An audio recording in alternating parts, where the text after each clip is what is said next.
Hey guys, welcome back. My name is Scott Drummond.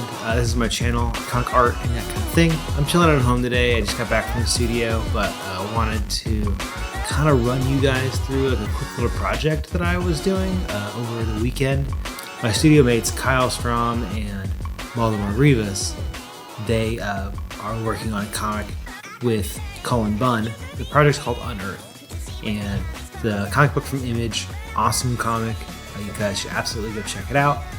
But I was talking with Kyle and Baltimore the other day. I was like, I'd love to do a pinup for the book because it's cool as heck. And they're like, yeah, you totally should. And so they were like, but the book is due to the printer in like 3 days. I was like, well, I can do that. I can knock out a whole cover in 3 days.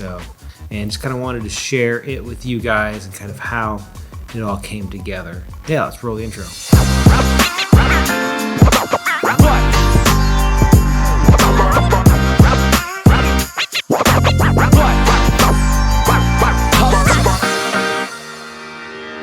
So like I said, basically I'm studio mates with Kyle and Baltimore, and they've been working on this book for a while and been watching this thing unfold, and it's super cool. Basically, if you don't know anything about it, I'll kind of try to give a summary. It starts off as this military group has to investigate this cave because the people near it are getting some sort of weird radiation thing that's making them creepy and bloated.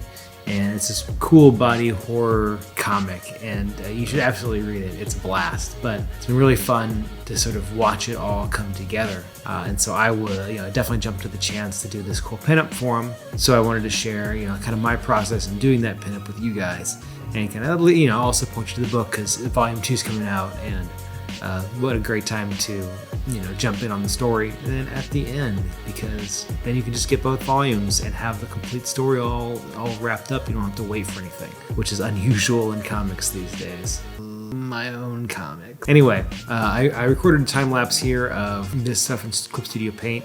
So all you have to do a time lapse in Clip Studio Paint right is just go to File, Time Lapse, and record time lapse. Basically, this little checkbox will come on, and it'll just record everything you do as you go through.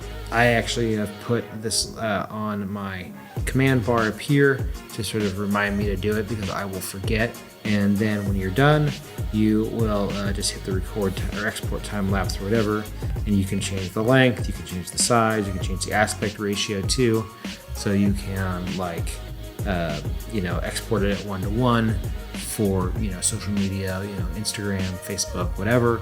You could do 9:16, so you could have it as a story. You could do 16:9. That might be better for Twitter, where they have that weird crop, all sorts of stuff, and you hit share and do that. But and it also makes your files really, really big when you do this. So I kind of also will recommend to you to just export your time lapse every once in a while and then turn it off and back on. Enough tutorialing. So right from the get-go, I really wanted to give this a really big movie poster kind of feel. I always love, the Mondo kind of movie poster things and all that kind of stuff. And even though I wanted to do it in my style, I wanted to give it that kind of composition, that Drew Struzan kind of 80s composition, Marvel movie composition, where it's it's got all the stuff kind of going on that is in the book. You can go, oh, that's from that scene, and that's from that scene. So that's right away kind of what my concept was from the beginning. And I'm starting to just kind of basically sketch in a bunch of the elements. Basically position these guys in ways that make sense and make will look nicely. Like this, kid here, I'm kind of using the top half of his body, but then not using one arm so that I can, but using the proportions of it essentially. This girl was really fun to draw because she's got this weird saggy droopy face, and then this creature is horrific, so that was really fun. Definitely wanted to give that a kind of a creepy feel, and but you really wouldn't really notice it unless you're kind of looking around.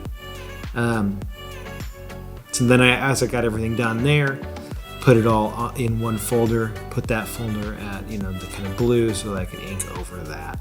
I'm using a thicker brush for that full outline there. Basically, I think it's the 07 or 05 of my brushes, one of those two, and then using the 01 to kind of get the details once I get that thicker outline. And also trying to get some nice spotted blacks, and for her I wanted that kind of light to feel like it was coming, up from bottom left, putting her left arm in shadow, putting like the whole like left side of her hair in shadow and that kind of thing. I didn't really want to be consistent through that because like movie posters don't do that, and that's kind of fun. So this guy's shadow is mostly on his right side. So basically that, trying to make it the most dynamic thing I could possibly go with in this kind of scenario. All that kind of stuff, making sure kind of keeping true to the armor that Baltimore had designed for that character as well. And I really didn't like his face, so I redid that. I'm also, you can't see it in the time lapse because it doesn't do it, but I'm flipping back and forth when I'm drawing these faces. Like I'm, flipping the canvas back and forth. And there's a really easy way to do that. I think it's just by going to like view and like flip horizontal. And I put that on my command bar as well because it's just so handy and so easy and quick to do. I think in the navigator you can do it as well. But just a great way to like make sure your faces aren't looking weird, and that's what I was doing with that guy's face. This guy's so creepy, that weird little creepy like meat bottom of his head. I found a nice like skull, 3D skull reference online, so I moved it around, put it in the right place, took a screenshot, used it for her face, and then opened the mouth up once I kind of got it in there.